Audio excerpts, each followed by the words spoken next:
ఉత్తర భారతదేశ యాత్రకు వెళ్లిన తెలుగు రాష్ట్రాల యాత్రికులను ట్రావెల్ ఏజెన్సీ చేతిలో మోసానికి గురయ్యారు. బాధితులంతా కేదార్నాథ్లో చిక్కుకున్నారు. వారంతా ప్రభుత్వ సాయం కోరుతున్నారు. మరోవైపు విజయవాడలో వారి బంధువులు ఆందోళన చెందుతున్నారు. మరింత సమాచారం విజయవాడ నుంచి మా ప్రతినిధి రాజా రమేష్ అందిస్తారు.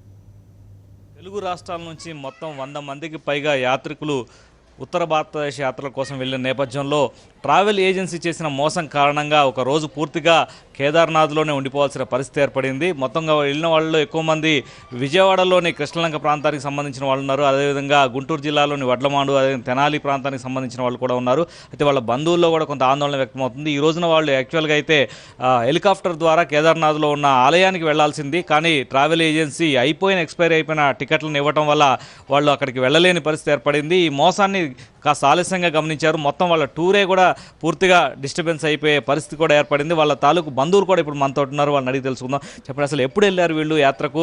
యాత్రకు వెళ్ళిన తర్వాత ఇప్పుడు ఏర్పడిన ఆటంకాలు ఏంటి? ఈ నెల 16వ తేదీన మన ఈ యాత్రకు వెళ్ళారండి. అయితే హరిద్వారు, గంగోత్రి ఇవి చూసుకున్నారు, బద్రీనాథ్. ఈరోజు యాక్చువల్గా కేదార్నాథ్లో పొద్దున 6 గంటలకి హెలికాప్టర్లో వెళ్ళి పైన దర్శనం చేసుకోవాల్సిన పరిస్థితి ఉంది. అయితే వాళ్ళు ఏంటంటే అందరికీ 8,300 చొప్పున పేరుకి మనిషికి 54 మందికి డబ్బులు సుమారుగా 4 లక్షల వరకు కలెక్ట్ చేశారు.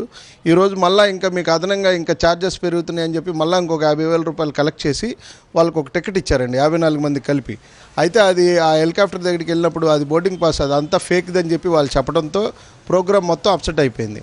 అయితే ఎవరైతే మనీ కలెక్ట్ చేశాడో తమిళనాడుకి చెందిన శ్రీనివాస్ అనే అతన్ని వెంటనే పట్టుకొని వాళ్ళకి అక్కడ లోకల్గా కటా పోలీస్ స్టేషన్లో అప్పచెప్పారు. అయితే ఇప్పుడు ఏంటంటే అందులో వెళ్ళిన వాళ్ళందరూ కూడా సుమారుగా 60 ఏళ్ళు పైబడిన పెద్దవాళ్ళు, మహిళలు, వృద్ధులు వీళ్ళందరూ ఉన్నారు. వీళ్ళు ఏంటంటే అక్కడ అంటే సాంకేతిక సమాచారాన్ని అందరికీ తెలియజెప్పే పరిస్థితులు లేవు కనుక ఇప్పుడు వాళ్ళకు కొంత ఆందోళన కలుగుతూ ఉంది. ఏదైనా కానీ ప్రభుత్వం ముందు వెంటనే స్పందించి దీనికి వాళ్ళకి యాత్ర సక్రమంగా వాళ్ళు పూర్తి చేసుకొని ఇంటికి చేరుకునే విధంగా చర్యలు తీసుకుంటే బాగుంటుందని మేము కోరుకుంటున్నాం. యాత్ర మొత్తం 17 రోజులండి. ముందు హరిద్వార్ వెళ్ళారు. హరిద్వార్ నుంచి యమునోత్రి, గంగోత్రి, బద్రీనాథ్ వెళ్ళారు. ఇప్పుడు కేదార్నాథ్కి వెళ్ళారు. వాళ్ళు పొద్దున్న 6ంటికి మామూలుగా హెలికాప్టర్ టికెట్స్ ఇచ్చారు.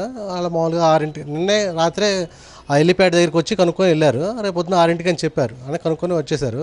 పొద్దున్న 6ంటికి బయలుదేరి వెళ్ళిన తర్వాత అక్కడికి వెళ్ళిన తర్వాత ఇది ఫేక్ టికెట్ అని చెప్పారు. ఫేక్ టికెట్ అని చెప్పిన తర్వాత వీళ్ళు ఆశ్చర్యానికి గురయ్యారు. గురైన తర్వాత ఈ ప్రోగ్రామ్ అంతా అప్సెట్ అయిపోయేటట్టు ఉందని చెప్పి బాధతో మనకి 3ంటికి మళ్ళీ ఫోన్ చేసి ఇలా తెలియజేయండి మీడియా వాళ్ళకి కానీ అని చెప్పమని చెప్పారు.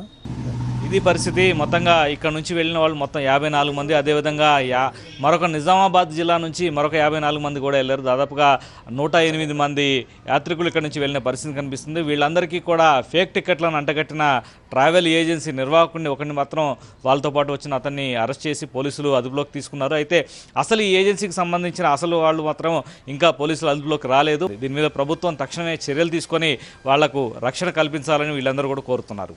వీడియో జర్నలిస్ట్ దాసుతో రాజా రమేష్, సాక్షి టీవీ, విజయవాడ.